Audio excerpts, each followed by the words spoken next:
کہ اس درخت کو قطعاً نہ چھیڑیں، اور یہی وجہ تھی کہ روشو نے پہلی فرصت میں ہی قیام شیروانی صاحب کو مطلع کرنا اپنا فرض سمجھا تھا۔ قدیمی فیکٹری کو گرانے کے لیے اندھا دھند بلڈوزر چلائے جانے لگے۔ فیکٹری کی دیواروں کو کچلتے ہوئے جب ایک مزدور نے بلڈوزر کا رخ برگد کے درخت کی جانب موڑا اور برگد کے درخت کو ہدف بنانا چاہا تو اس وقت دور کھڑے ہوئے فیکٹری گرنے کا نظارہ کرتے ہوئے روشو مزدوروں کا ارادہ بھانپ کر چونک اٹھا، اور اس سے پہلے کہ مزدور بلڈوزر درخت کی طرف بڑھا پاتا روشو دور ہی سے چلا اٹھا، ارے رک جاؤ، اس درخت کو مت گرانا، یہ درخت نہیں گرایا جائے گا۔ وہ کمان سے نکلے تیر کی طرح مزدور کی جانب لپکا۔ اگر بر وقت اس کی نظریں نہ پڑتیں تو مزدور بلڈوزر کی مدد سے پیپل کے درخت کو ایک شدید ضرب لگا کر گرا چکا ہوتا۔ وہ برق رفتاری سے دوڑتا ہوا بلڈوزر اور برگد کے درخت کے درمیان آن کھڑا ہوا۔ یہ درخت نہیں گرایا جائے گا، اس نے اکھڑی سانسوں کے دوران دوبارہ اپنا جملہ دہرایا۔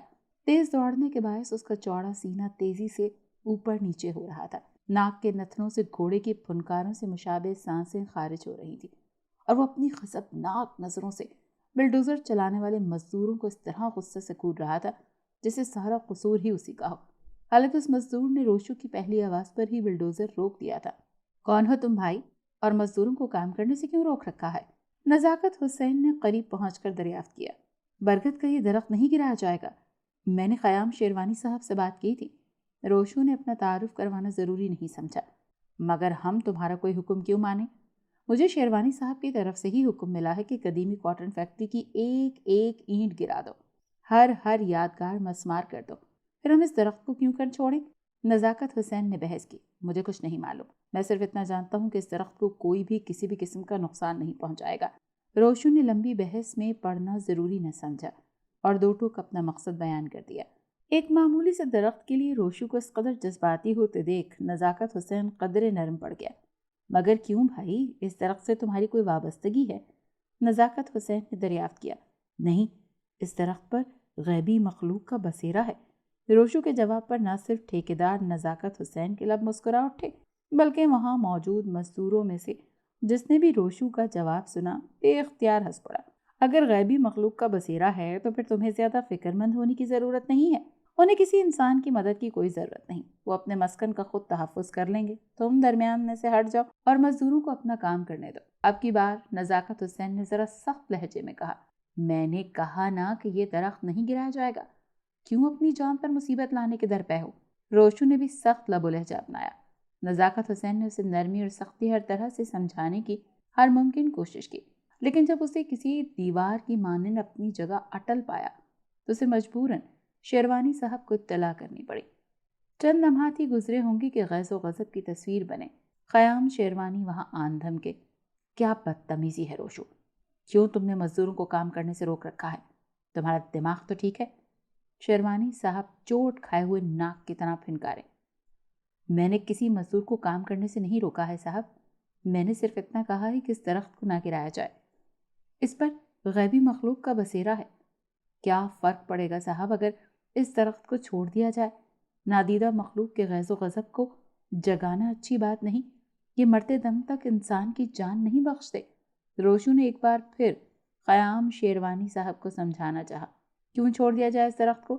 اور فرق بھی پڑے گا، اس درخت کو گرانا بے حد ضروری ہے، ہم نہیں چاہتے کہ ہماری فیکٹری کا کوئی بھی حصہ بدنما لگے، آئی سمجھ؟ شیروانی نے روشو کو گھورتے ہوئے کہا اور نزاکت حسین کو کام شروع کرنے کا اشارہ کیا۔ درختوں پر سوائے پرندوں کے خدا کی کوئی مخلوق بسیرا کر ہی نہیں سکتی، اور یہ نادیدہ مخلوق کیا ہے؟ محض پرانے زمانے کے لوگوں کی من گھڑت کہانیاں ہیں جو تم جیسے جاہل لوگوں کی وجہ سے ہر دور میں لوگوں کے کانوں تک پہنچتی رہی ہیں۔ بہتر یہی کہ تم ان فضول باتوں کے چکروں سے باہر آ جاؤ۔ قیام شیروانی صاحب نے روشو کو نرمی سے سمجھایا، چاہے آپ مانے نہ مانے صاحب، لیکن ہمارے بزرگوں نے اپنی آنکھوں سے نہ صرف ہوائی مخلوق کو دیکھا ہے بلکہ ان لوگوں کا بھیانک انجام بھی دیکھا ہے جنہوں نے خدا کی اس نادیدہ مخلوق کو کسی بھی طرح کا نقصان پہنچانے کی کوشش کی ہے۔ روشو نے ایک امید سے کہا، For God's sake روشو، میرا دماغ خراب مت کرو، انہوں نے غصے سے کہا اور تیز تیز قدم اٹھاتے ہوئے آگے بڑھ گئے۔ نزاکت حسین کی آواز پر مزدوروں نے تحریک سی چلائی اور ایک دم اس درخت کو گرا دیا گیا۔ روشو نے اب وہاں کھڑے رہنا قطعی مناسب نہ سمجھا، اس کا دل خون کے آنسو رو رہا تھا۔